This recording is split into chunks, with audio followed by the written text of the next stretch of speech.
रहता हूँ अकेले क्योंकि शेर अकेला काफी है। रहता हूँ अकेले क्योंकि शेर अकेला काफी है। दांगा हो जाए रे पगली। सही का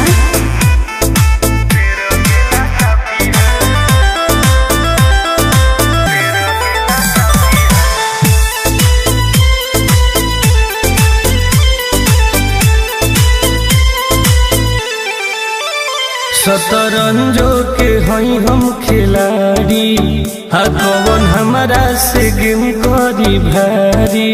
लाल से खा जाएगा। अरे तनी दुश्मन से तू सावधान रही हा।